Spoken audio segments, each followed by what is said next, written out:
Praise the Lord. मैं पिता परमेश्वर का धन्यवाद करता हूँ कि उसने एक सुंदर अवसर दिया और अपनी उपस्थिति दी प्रियो, कि मैं आज फिर से एक नए सुंदर वचन के साथ प्रभु का आपके सामने लेकर उपस्थित हुआ हूँ प्रियो। प्रभु, जैसा कि मैंने आपसे कहा था कि मैं इस रैप्चर को अर्थात प्रभु के विश्वासियों के उठाए जाने का अर्थात प्रभु यीशु मसीह के आगमन के विषय में मैं आप लोगों को बता रहा था प्रियो। मैंने थोड़ी सी बातें आप लोग को बताई उसका पहले भाग में। आज मैं दूसरे भाग को शुरू कर रहा हूँ। मैंने वहाँ तक बताया था कि जब प्रभु के आगमन में जो लोग हैं वो जीवित होंगे, परमेश्वर की तुरही फूंकी जाएगी, ललकार और प्रधान दूतों का शब्द होगा। इसके साथ जो मुर्दे मरे हैं वो पहले जी उठेंगे, बाकी हम जो बचे हैं उसके साथ बादलों पर उठा लिए जाएंगे। जैसा कि पहला थिस्सलुनीकियों उसका 4 अध्याय उसके 13 से लेकर 17 के बीच में हमने आपको पढ़ के बतलाया था। लेकिन अब मैं कुछ और बातें आपसे कहना चाहता हूँ। ये है, ये सारी बातें जो भी कुछ हो रही हैं, ये सारी बातें सिर्फ एक पलक झपकते ही हो जाएगा। हाँ प्रियो, सोचिए, आप अपनी आंखों की पलकों को कितनी देर में झपकाते हैं। एक बार एक पलक झपकता है और खुलता है तो उसमें कितना देर लगता है। वचन कहता है कि ये सारी बातें मात्र एक पलक झपकते ही होगी। इस प्रकार कलीसिया अदृश्य रूप से उठा ली जाएगी, और जब कलीसिया उठा ली जाएगी तो कोई उसका विरोध ना कर सकेगा। यह वो ये नहीं कहेगा कि मैं चला गया या वो चला गया, मैं छूट गया।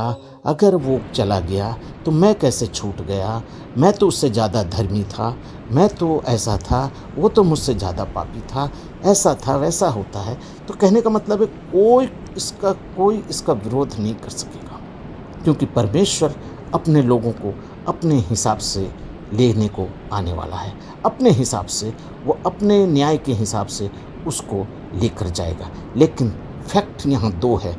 जो प्रभु में मरे हैं वो पहले होंगे, और उसके बाद हम जो जीवित हैं उसके बाद उसके साथ बादलों पर उठाए जाएंगे। ये वो जगह होगी जहाँ परमेश्वर के पवित्र लोग ललकार करके कहेंगे, हे मृत्यु तेरी जय कहाँ, हे मृत्यु तेरा डंक कहाँ। हाँ प्रियो, प्रेरित पौलुस भी पहला कुरिन्थियों उसका 15 अध्याय उसके 55वें पद में यही कहता है, अरे मृत्यु तेरा डंक कहाँ, हे मृत्यु तेरी जय जयकार, तेरा मृत्यु तेरी जय कहाँ। हाँ, आज हम मृत्यु को पार करके प्रभु के उस स्वर्ग राज्य के अधिकारी बनकर हम प्रभु के साथ बादलों पर जाएंगे।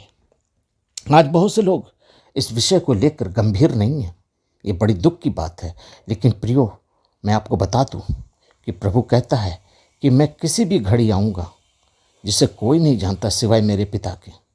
आज लोग ये कल्पनाएं, ये धारणाएं, ये तरह तरह के अटकलें, ये भविष्यवाणी, ये वो करके ये बता रहे हैं कि 23 में, 25 में, 28 में, 50 में, 40 में अपनी अपनी धारणा है। लेकिन प्रभु ने कहा है, इसे तो मैं भी नहीं जानता कि मेरा पिता कब इसे करने वाला है। सिर्फ वही जानता है, मेरा पिता ही जानता है कि वो कब हमें इस पृथ्वी पर भेजेगा। हाँ प्रियो, आज परमेश्वर के लोग इस बात से सावधान हो जाएं। आप जो सुन रहे हैं, या आप सावधान हो जाएं कि मेरा यीशु किसी भी क्षण आने वाला है। हो सकता है आज की रात, हो सकता है अभी के पल, क्योंकि वचन कहता है प्रकाशित वाक्य में, देख मैं द्वार पर खड़ा खटखटाता हूँ, जो कोई मेरा शब्द सुनकर द्वार खोलेगा मैं उसके साथ भीतर आकर भोजन करूँगा। अर्थात द्वार प्रभु यीशु मसीह है। वो अपने दिल के दरवाजे को खोलेगा, यीशु मसीह को एक्सेप्ट करेगा, उसकी विधियों को, उस नियमों को, उनकी आज्ञाओं को मानेगा, प्रभु उसके साथ निवास करेगा।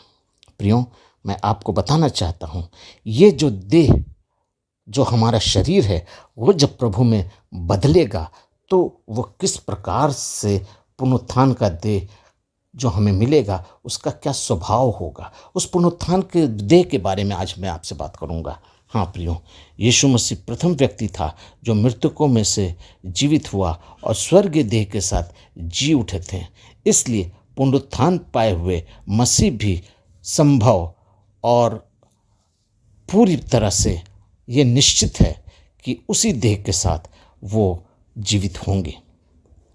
पुनरुत्थान प्राप्त मसीह ने बंद कमरे में प्रवेश किया। जब मैं आपको बता दूं, जब वो अपने चेलों के बीच जाकर अपनी उपस्थिति को दिया तो वचन कहता है कि द्वार बंद था और चेले एक कमरे में बंद थे। हाँ, जिसको आप पढ़ेंगे यूहन्ना रचित सुसमाचार उसका 21वां अध्याय जब आप पढ़ेंगे तो उसमें देखिएगा वहाँ थोमा नहीं था। फिर दोबारा वो थोमा के लिए गया। जब चेलों ने कहा कि यीशु मसीह जिंदा हो गया, थोमा ने कहा नहीं, मैं विश्वास नहीं करता, क्योंकि जब तक मैं उसके पंजरों में उंगली न डाल लूँ और उसके हथेली में छेदों में जब तक उंगली न डाल लूँ, विश्वास न तब तक देख न लूँ, तब तक मैं विश्वास नहीं करूँगा। आज भी प्रभु की दया से आज बहुतों के जीवन में चंगाई होती है, चमत्कार होता है, दुष्ट आत्मा निकलती हैं, बहुत से काम होते हैं, लेकिन आज उनके जीवन में वो विश्वास नहीं है। वो यीशु मसीह को तौलते हैं, उनकी परीक्षा लेते हैं और परमेश्वर से आपको आजमाते हैं और तब कहते हैं हाँ मैं विश्वास करूँगा। ठीक गिदोन के समान उनका जीवन है। वो ये सोचते हैं जैसा गिदोन ने कहा कि अगर तू मुझे इसराइलियों को छुड़ाने के लिए तैयार कर रहा है, राजा बनाने को तैयार कर रहा है, तो मुझे कोई चिन्ह दिखा। हाँ प्रियो, आपको ये न्यायों की पुस्तक में आपको इसके 6 अध्याय में इसका वर्णन मिलेगा। गिदोन ने एक कटोरे को ऊन के ऊपर रखा, चमड़े के भेड़ के ऊन के ऊपर रखा और कहा ये कटोरा भर जाए। ओस से वो कटोरा भर गया था। फिर उसने ऊन के ऊपर ओस की मांग की कि ऊन के ऊपर ओस पड़े, कटोरा खाली रहे। वैसा ही हुआ। हमारा परमेश्वर सर्वशक्तिमान है। आप जैसा उसको मांगेंगे, जैसा उसके साथ व्यवहार करेंगे, वो आपके साथ वैसा ही रहेगा। आप उसको अपना भाई बना लें, आप अपना पति बना लें, आप उसको अपना मित्र बना लें, आप उसको जिस रूप से उसको एक्सेप्ट करेंगे वो आपको उस रूप से आपके साथ ट्रीट करेगा। प्रियो, पुनरुत्थान का देह एक अलग महिमा का शरीर है। इसका विषय बहुत लंबा है, इसकी बहुत सी सारी स्टडियाँ हैं, पर मैं आपको थोड़े से में इस बात को बताना चाहता हूँ। पुनरुत्थान प्राप्त मसीह जब बंद कमरे में गया, उसके अंदर सारी चीज़ें थीं। उसके अंदर जान था, उसके अंदर हड्डी था, उसके अंदर मांस था, उसके अंदर सारे शारीरिक फिजिकल चीज़ें थी, लेकिन वो एक महिमा का शरीर था। पुनरुत्थान प्राप्त नंबर 2, पुनरुत्थान प्राप्त किया यीशु मसीह हड्डी और मांस के साथ गया था, जो मैं अभी आपको बतलाया। लूका रचित सुसमाचार उसका 24 का 39वां पद। हाँ प्रियो, वो शरीर के साथ गया। नंबर 3, यीशु कुछ भोजन किया, अर्थात वो इस शारीरिक दशा में था कि वो भोजन भी कर सकता था। लूका 24 उसका 41 से 43 तक। नंबर 4, पौलुस प्रेरित और उससे अधिक समझाने का प्रयास करता है कि पुनरुत्थान प्राप्त देह अविनाशी होगा। हाँ प्रियो, पौलुस इस बात को 1 कुरिन्थियों उसका 15 अध्याय उसके 52 वर्ष में लिखा है। यह 1 कुरिन्थियों उसका 15:52 में इस बात को लिखा है कि ये शरीर जो होगा ये अविनाशी शरीर होगा। और नंबर 5, वह एक महिमा युक्त देह होगा। इसी का 15 का आप 43 पढ़ेंगे, वहाँ लिखा है ये महिमा युक्त देह होगा, वह एक सामर्थ्य देह होगा। इसी 43 में लिखा वो सामर्थ्य देह होगा, वह एक आत्मिक देह होगा। इसके 44 में लिखा है, 1 कुरिन्थियों 15 का 44 में लिखा है ये आत्मिक देह होगा, वह एक अमरता का देह होगा जिसको हम अभी नहीं पा रहे हैं। हम यीशु मसीह के आगमन में, यीशु मसीह के पुनरुत्थान के समय में हम इस देह को पाएंगे, जिसका जिक्र 1 कुरिन्थियों 15 उसका 53 पद में लिखा है। और एक और उदाहरण मैं देना चाहता हूँ, पुनरुत्थान किया हुआ शरीर फिर कभी नहीं मरेगा। हालेलुया। आज जो हमारा शरीर है ये नाशवान शरीर है। हाँ प्रियो, ये नाशवान शरीर है। इसके लिए आपको सभोपदेशक में वचन कहता है कि 12वें अध्याय में कि मिट्टी मिट्टी में मिल जाएगी और आत्मा जो है वो परमेश्वर के पास चला जाएगा। हाँ प्रियो, आपके लिए मैं रेफरेंस मुझे इस वक्त याद नहीं आ रहा, हाँ सॉरी याद आ गया। उसका है शबोपदेशक 12 उसका 13 और 14 पद। हाँ प्रियो, उसमें लिखा है कि शरीर मिट्टी का है, मिट्टी में मिल जाएगा, और आत्मा जो है वो परमेश्वर के पास चली जाएगी।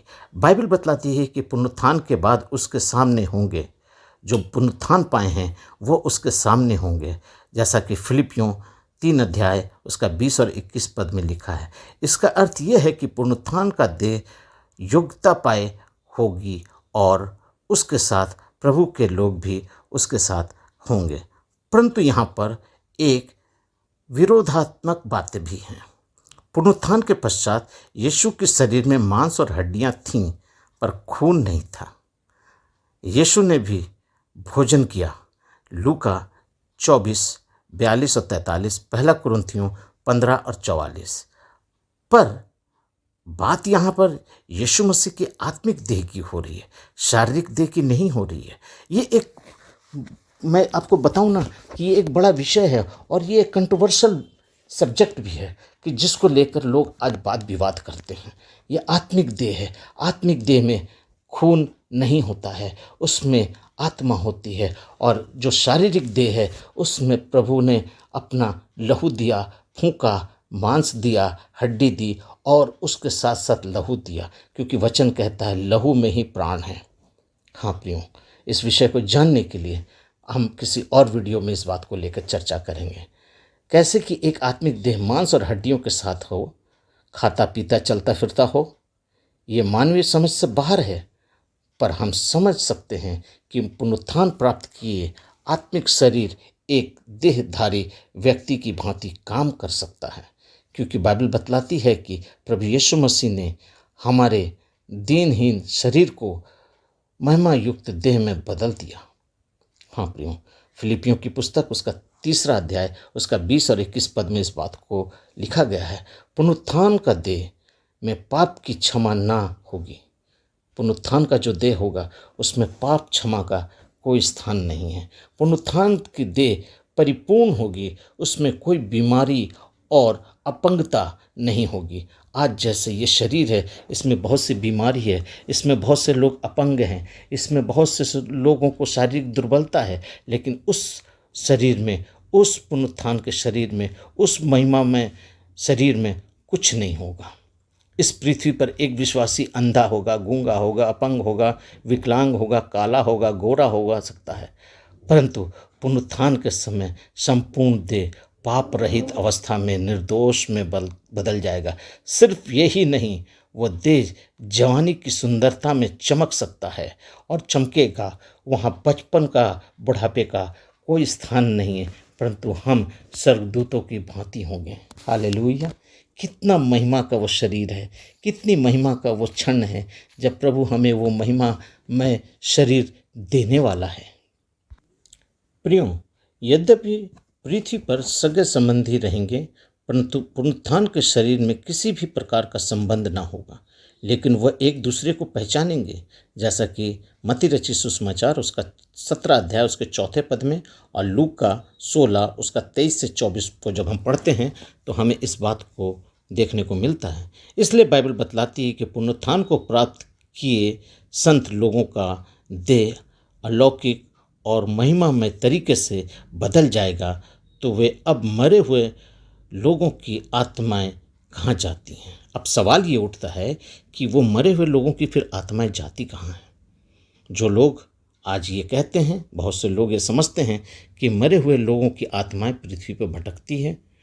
कुछ लोग का विश्वास है कि मरे हुए लोगों की आत्माएं जीवित लोगों के साथ भेंट करने के लिए आती हैं, और कुछ लोग सोचते हैं कि पुरानियों की आत्माएं उसके बच्चों, उनके घर, उनके वस्तुओं आदि की रक्षा करती हैं। परंतु धर्मशास्त्र बाइबल हमारा ये बिल्कुल ही नहीं मानता है। हाँ प्रियो, जैसा कि हम देखते हैं लूका रचित सुसमाचार उसका 16 का 22 से 23, फिलिपियों 1 का 23, पहला कुरिन्थियों 5 का 8, प्रकाशित वाक्य 14 का 3। उनको पृथ्वी पर रहने की अनुमति नहीं, पर कुछ लोग अनुभव करते हैं कि उन्हें मरे हुए पुरखों के साथ, हाँ उनको मरे हुए पुरखों के साथ वो उनकी आवाज़ को सुनते हैं, वो उनको देखते हैं कि जैसा हमने देखा है। हाँ प्रियो, मैंने ये देखा है जब हमारे मित्र जो अन्य जाति हैं, जब मैं प्रभु में नहीं था तो उनसे जब संगति होती थी तो बहुत सारी बातें होती थी। वो कहते थे कि मैं गया जाता हूँ, गया में एक नदी है, उस नदी के किनारे हमारे बुज़ुर्ग, हमारे प्रिय लोग वहाँ पर आकर हमें बतलाते हैं, बात करते हैं, उसको पिंडदान कहते हैं।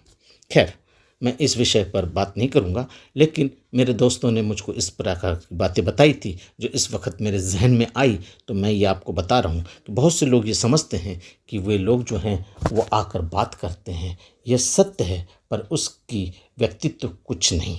हाँ प्रियो, ये सत्य है कि वे लोग आते हैं और इसका व्यक्तित्व कुछ नहीं है। हाँ, जैसा कि मैं आपको बता दूं, राजा शाऊल ने भी मरे हुए सामुएल की आत्मा को उस जादूगरनी के द्वारा बुलवा कर राय लेना चाहा था। हाँ प्रियो, ऐसा है। आज दुष्ट आत्मा की सामर्थ्य से, आज दुष्ट आत्मा के द्वारा बहुत से कार्यों को भी ऐसे ही सफलतापूर्वक अंजाम दिया जाता है ताकि मसीह भटक जाएं, उनका विश्वास भटक जाए, वो बरगला दिए जाए। हाँ प्रियो, आज बहुत से चिन्ह और चमत्कारों के पीछे जो दौड़ते हैं वो यही समझते हैं कि यही मसीहत है, लेकिन सच्चाई ये है कि उससे भी बढ़कर मेरा यीशु कुछ और बताना चाहता है।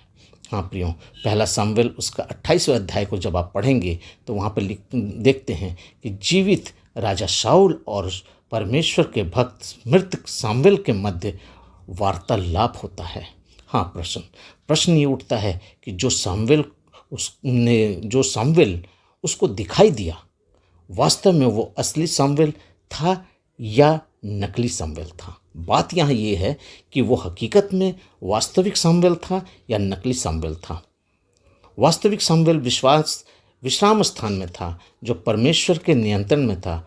एक जादूगरनी आत्मा को परमेश्वर के अधीन में दुनिया से छुड़ाकर उसे नहीं ला सकती है, वो संसार में उसे नहीं ला सकती है, परंतु उसके रूप में दूसरे लोग को बदलकर उसके जादू के माध्यम से उसको प्रकट कर सकती है। परमेश्वर जादूगरनियों को, झूठे भविष्यवक्ताओं को, झूठे लोगों को बहुत घृणा करता है, जिसका व्यवस्था विवरण 8 उसका 10 और 11 और लय व्यवस्था 20 उसका 27 पद में आप पढ़ सकते हैं। इसलिए परमेश्वर कतई एक जादूगरनी से विनती को नहीं सुनेगा। वो उससे विनती करवाना चाहती थी, लेकिन वो कभी भी उसकी विनती को नहीं सुनेगा। सामुएल ने पृथ्वी पर एक पवित्र जीवन जिया, इसलिए वो जादूगरनी सामुएल के साथ किसी भी तरह से संबंध नहीं रख सकती थी। वो पाप का जीवन था और ये परमेश्वर के संतान, परमेश्वर का पवित्र जीवन था। सामुएल दुष्ट आत्माओं के ऊपर है, सामुएल दुष्ट आत्माओं के ऊपर है। इसलिए एक जादूगरनी एक संत की आत्मा को अपने जादू के शक्ति से, दुष्ट आत्मा की शक्ति से, उस महान विश्राम से कभी भी लौटाकर नहीं ला सकती।